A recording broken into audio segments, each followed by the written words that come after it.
পশ্চিমারা এখন ইউক্রেনে যুদ্ধবিরতির জন্য কাকুতে মিনতি করছে, তাও কোনো শর্ত ছাড়াই। রাশিয়ার পররাষ্ট্রমন্ত্রী সের্গেই ল্যাভরভ দাবি করেছেন, পশ্চিমা বিশ্ব এখন ইউক্রেনে কোনো শর্ত ছাড়াই একটি যুদ্ধবিরতির জন্য অনুনয় বিনয় করছে।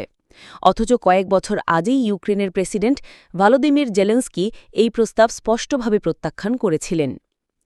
প্রিমাকাভ রিডিংস নামে আন্তর্জাতিক এক গবেষক সম্মেলনে ল্যাভরভ বলেন, কিভাবে সবকিছু শুরু হয়েছিল সেটা মনে করে দেখুন। বলা হচ্ছিল রাশিয়াকে যুদ্ধক্ষেত্রে কৌশলগতভাবে পরাজিত করতে হবে। তারা চিৎকার করছিল, উন্মাত্ত হয়ে যাচ্ছিল। এরপর ধীরে ধীরে তাদের ভাষা বদলাতে থাকে। তারা জোর দিয়ে বলতে থাকে, ইউক্রেনে রাশিয়াকে জিততে দেওয়া যাবে না। আর এখন তারা যুদ্ধবিরতির জন্য কাকুতি মিনতি করছে, তাও আবার কোনো শর্ত ছাড়াই।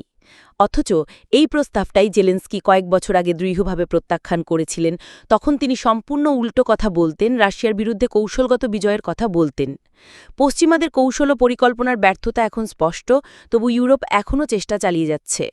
রুশ পররাষ্ট্রমন্ত্রী বলেন, ইউক্রেন সংকট সমাধানের শুরু থেকেই রাশিয়া একটি স্থির ও সুসংহত অবস্থান বজায় রেখেছে, কিন্তু পশ্চিমারা সেটা করতে পারেনি।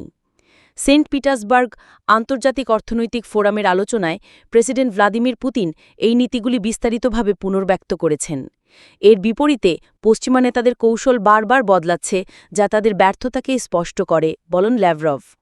রুশ রাষ্ট্রনায়ক ও কূটনীতিক ইয়েভগেনি প্রিমাকভের স্মরণে আয়োজিত হয় প্রিমাকভ রিডিংস সম্মেলন। 2015 সাল থেকে প্রতিবছর এটি আয়োজিত হয়ে আসছে।